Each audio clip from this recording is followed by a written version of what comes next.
Ladies and gentlemen, the Palace Press Officer, Undersecretary Claire Castro. Magandang araw, Malacanang Press Corps. Pangakong pagpapahalaga sa kalidad ng edukasyon, pinapatupad ni Pangulong Ferdinand R. Marcos Jr. At mahigit 65,000 teaching at non-teaching positions magbubukas ngayong taon. Bilang tugon sa pangako na iangat ang kalidad ng edukasyon sa Pilipinas, binigyan diin ng administrasyon ni Pangulong Marcos Jr. na pangunahing pamumuhunan ang sektor ng edukasyon para sa kinabukasan ng kabataang Pilipino. Sa ilalim ng 2026 National Budget na nilagdaan noong Lunes ni Pangulong Marcos Jr., sektor ng edukasyon ang nakakuha ng pinakamalaking budget na umaabot sa mahigit 1.34 trillion pesos. Ito na ang pinakamalaking education budget sa kasaysayan ng Pilipinas. At sa kauna-unahang pagkakataon, naabot ng Pilipinas ang UNESCO benchmark na 4 to 6% ng GDP para sa edukasyon at 15 hanggang 20% ng kabuuang gastusin ng pamahalaan para sa nasabing sektor. Ibig sabihin, tinutupad ni Pangulong Marcos Jr. ang pangakong paunlarin ang kalidad ng edukasyon sa bansa at aktwal na ginagawa ng pamahalaan na gawing prioridad ang kapakanan ng mga mag-aaral. Alinsunod ito sa international standards.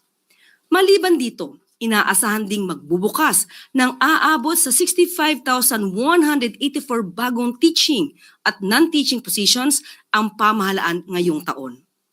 Ito ay dahil sa 15.4 billion pesos na budget na inilaan ng administrasyon ni Pangulong Marcos Jr.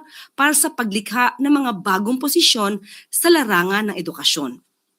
Ang hakbang na ito ng administrasyon ni Pangulong Marcos Jr. ay sagisag ng pagsusulong ng Pangulo sa kinabukasan ng kabataang Pilipino at para gawing dekalidad ang edukasyon sa bansa.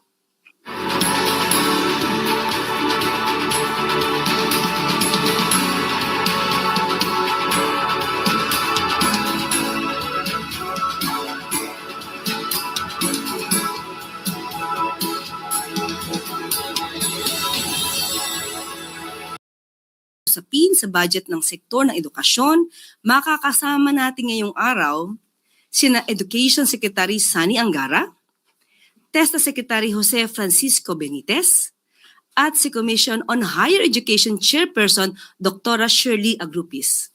Magandang umaga po Secretary Angara at Benitez at magandang umaga po Chairperson Agrupis. Afternoon po, Yusek Claire sa Malacanang Press Corps. Magandang hapon po. Magandang hapon.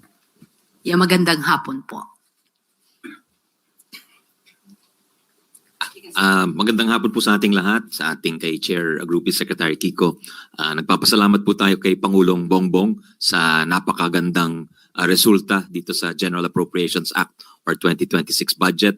Makasaysayan tulad ng sinabi ni Yusek Claire, not just because it's so big at 30% increase ito over last year. So ito yung pinakamalaking increase na nakita ko sa aking panahon sa politika.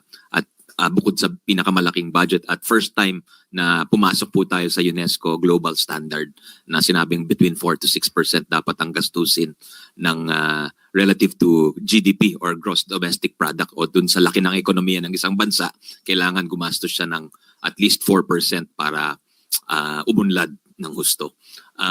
Pero unprecedented din ho siya in respect to spending on very important programs. Kung babalikan po natin sa 2022, ang budget ng feeding program was only 3 billion. For 2026, it's going to be over 25.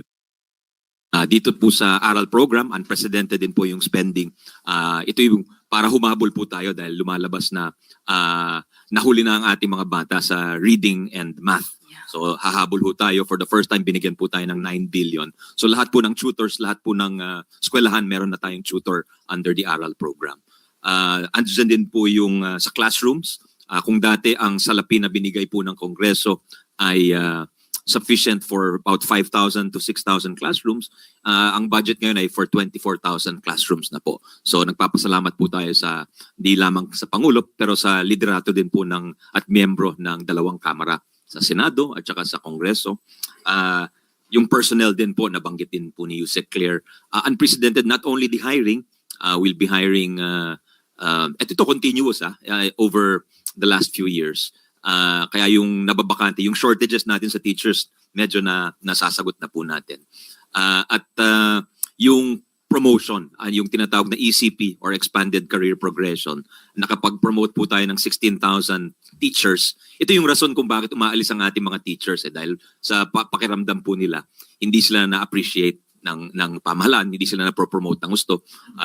Halos isang dekada, hindi na-promote, hindi tumataas ang sweldo. Pero dito sa binigay na budget, kaya nga unprecedented din po in terms of promotions kasi makakapag-promote tayo ng over 100,000 with the budget given by Congress this year. So yun lang po, bigay ko na po sa ibang ahensya po. Thank you. Magandang hapon po sa inyong lahat.